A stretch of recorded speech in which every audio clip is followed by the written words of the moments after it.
ඔව් සුබෝදෑසනක් වේවා. ජීවමානී යේසුස් ක්‍රිස්තුස් වහන්සේගේ නාමයෙන් දවස්පතා ජීවන වන්නා සංග්‍රහයත් සමග අනේ අදත් ඔබ හැමෙන්ට කරුණාව දුන්නා වූ අපගේ මෞංකාර දෙවියන් වහන්සේට අනේක වාරයක් ප්‍රශංසා වේවා. මොකද එක පැයක් එක මිනිත්තුවක් වරක් හුස්ම ගැනීම ආස්වාසේ ප්‍රාස්වාස මේ දෙක කෙරෙන්නේ උන්වහන්සේ කරුණාවයි. මම අදහස් කරන්නේ එහෙමයි ළමයි. ඒ නිසා ඔබත් හරි වාසනාවන්තයි. ගොඩක් දවස් දෙකට මේක අහන්න. අනේ අපිව සුවසේ ජීවිතන අතර ජීවත් කරන දෙවිතාතට ස්තුතියි. ඔමගේ අතර දෙවතරුනේ අපි අද ආත්මිකව යමක් ඉගෙන ගමු. දැනගනිමු. වැඩ කරමු. සවිනාසික රාජ්‍ය ගොඩනගමු. ඇයිද? මෙන්න මේක මතක තියාගන්න.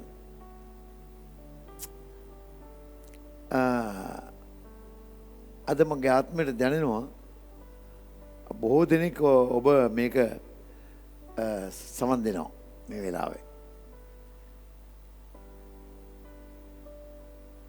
ඔබ හැමෝටමයි මේ කියන්නේ ඔබටත් මටත් ස්වර්ග රාජ්‍ය වැඩ නැහැ.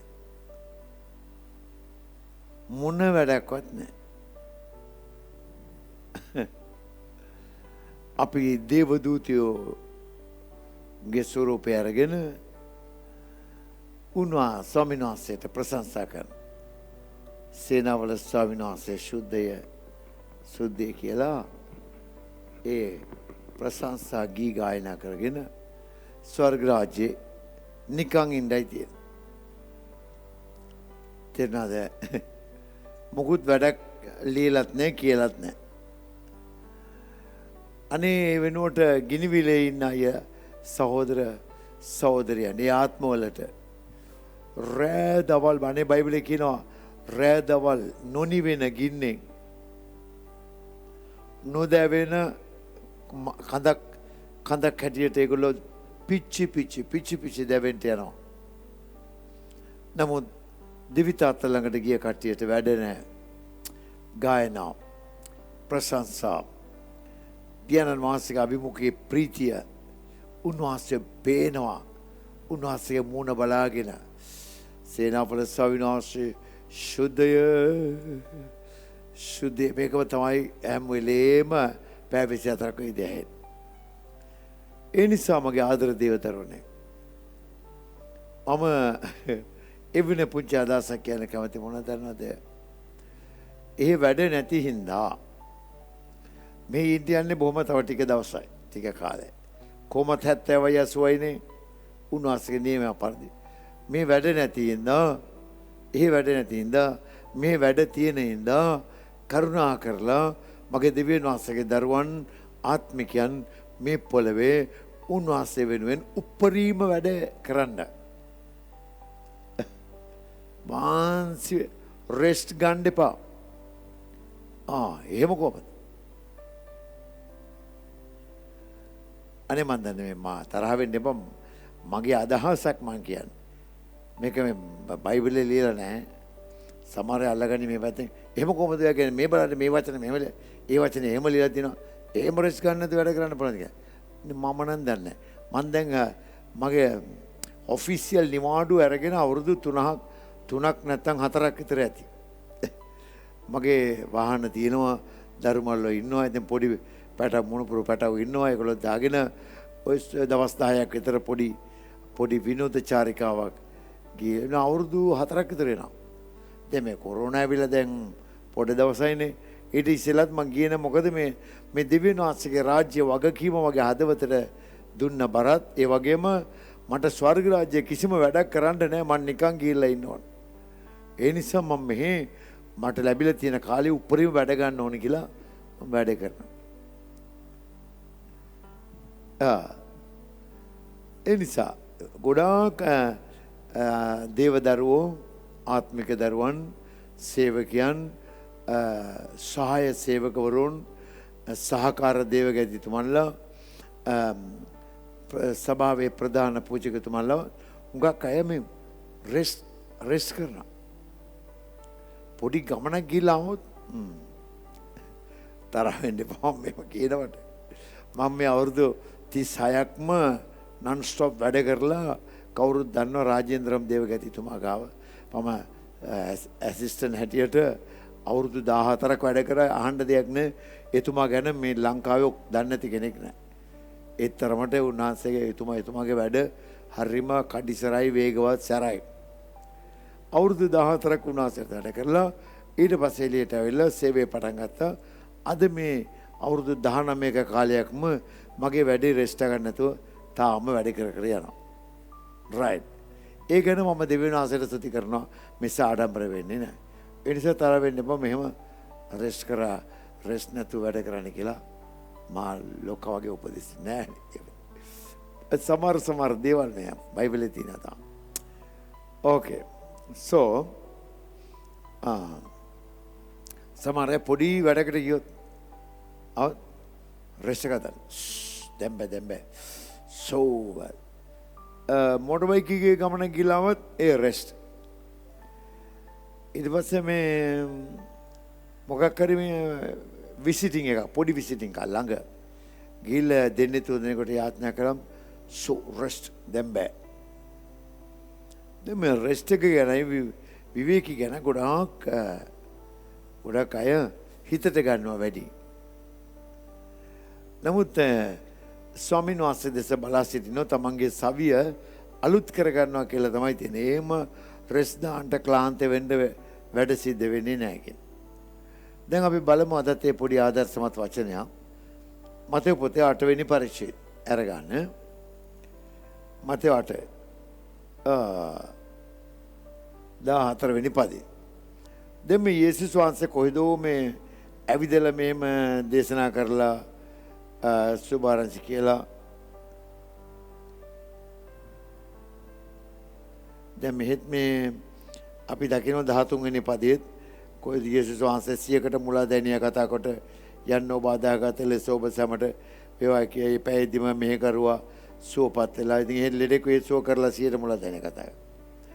ඊට පස්සේ එහෙම උන්වහන්සේ යන ගමන් පේත්‍රස් තුමාලගේ ගෙදර ගිහිල්ලා 14 වෙනි පදේ යේසුස් වහන්සේ පේත්‍රස් ගෙට ඇතුළු කල ඌගේ භාර්යාවගේ මව් උණ රෝගෙන් ඔත්පල වෙලා ඉන්නවා දැක. ඔත්පල වෙලා ඉඳලා පේත්‍රස් බොණ්ඩ මොනයි හරි මාන්සි කණ්ඩ මොකුත් නැහැ මොනරි කාලා යමුදනි කවුන ඒ මොකුත් කිව්වේ නැහැ. අනේ යේසුස් වහන්සේ බොහොම කූල් ඩවුන් එකේ ඇතුළට ගියාම එකපාරට උන්වහන්සේ දැක්කම මේ නැන්දා ඔත්පල වෙලයි වැතිරිලා ඉන්නවා මෙහෙම. ඇගේ වහාම මොකද යට වෙලා තියෙන්නේ? ස්වාමිනේ මට මේ උණ ගැනිලා හරි අමාරුයි මං. ටක් ගාලා අතෑල්ලුවා. අල්ලම් ටක් ගාලා උණ රෝගය ඇගෙන් අතෑල්ලුවා විතරයි උණ රෝගේ පහ වෙලා ගියා. නැගිට උන්වහන්සේට පස්සරක. එයාත් කොහමද? දවස් කීයක් උණ රෝගෙන් වැතිරලා හිටියද දන්නේ නැහැ. අතෑල්ලුවම සෝ වුණා. එවලම සුවෙච්ච ගම එයාත් නැගිටලා වහාම යේසුස් වහන්සේ සංග්‍රහයට වැඩ පටන් ගත්ත බහැලා. සංග්‍රහ කරන. ඔන්න වැඩ. රෙස්ට් නෑ. මොකද ස්වර්ග රාජ්‍යයේ වැඩ නෑ එහි ගියාම. අපි අවුරුදු අසීමිත කාලයක් නිකන් ඉන්න යන්නේ. අහගන්න. අපි දෙවියන් වහන්සේ අපට හොඳට කණ්ඩ බොන්න දීලා තිනවා. හොඳ ඇඟට ශවිය ශක්තිය දීලා තිනවා. අපි ලෙඩු නෙවෙයි ඔත්පල වෙච්ච උනේ. උන්වහන්සේ කළ මේ උපකාරීට පුළුවන් විදිහට උන්වහන්සේ ඒ කරුණාවෙන් පොළවේ ජීවත් වෙන මේ කාලය තුල කරන්න වැඩ කරමු කාලේ ඉවර වෙන්න යන්නේ කරලා ඊට පස්සේ එහෙ ගිහිල්ලා රෙස්ට් කරමුකෝ. ඔබගේ ආදර දියදරනේ මේ ලොකු දේශනාවක් කරලා මොකද්ද සේවය කරලා තමයි පේත්‍රස් තුමාලා ගෙදර ගියේ. ඊට පස්සේ ඔන්න දැන් නැන්දවන එහෙන් ආවා මුලදැනියාගේ වැඩකාරයස වුණා. ඒ පැත්තෙන් පේත්‍රස්ගේ නැන්දව සුව කළා. හැන්ද වෙනකොට මෙන්න මිනිස්සු යක්ෂ ආවේශ වෙච්ච මිනිස්සු බොහෝ දෙනෙක් උන්වහන්සේ වෙතට ගෙනලාද. උන්වහන්සේ වචන මාත්‍රයකින් ආත්මයෙන් දුරු කළසේක රෝගාතුර සියල්ල සෝපත් කළද.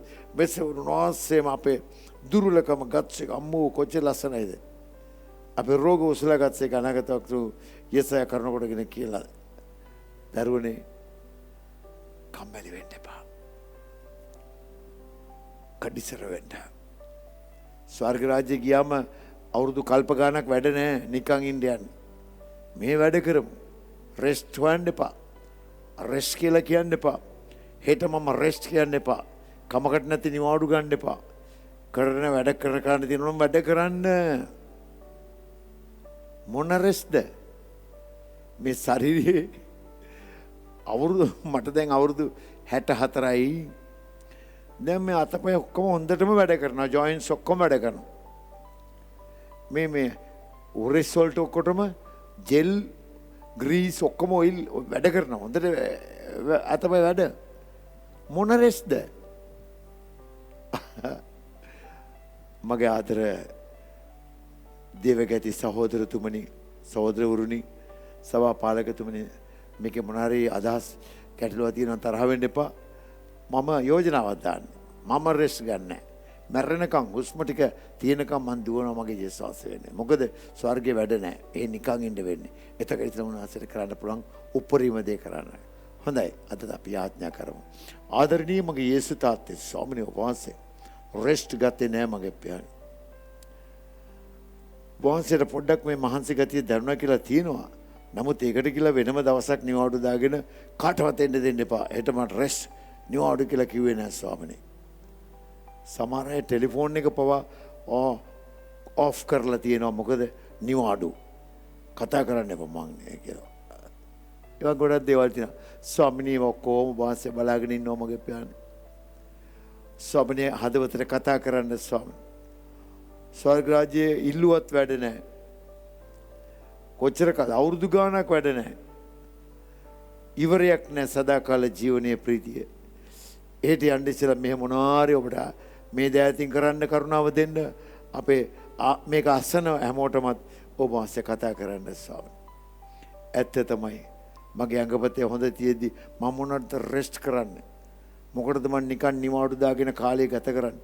ඒ දවසෙත් මොනවාරි කරන්න කියලා ඒගොල්ලගේ හදවත හැරෙන්න ස්වාමීනි කතා කරන්න ජේසුස් තාත්තේ. ඔබ වාසේගේ දවස් පොඩ්ඩයි තියෙන්නේ. වැඩ ගොඩක් තියෙනවා. ඔක්කොම වැඩ කරන ක්‍රියා කරන්න. ශක්තිය ධෛර්යය දෙන්න. යේසුස් වහන්සේගේ උතුම් බලගත් නාමයෙන්. ආමෙන්. යේසුස් වහන්සේගේ නාමයෙන් අදත් ඔබට සුබ දවසක් සහ සුබ අනාගතයක් වේවා කියලා ප්‍රාර්ථනා කරනවා. යේසුස් වේදයි.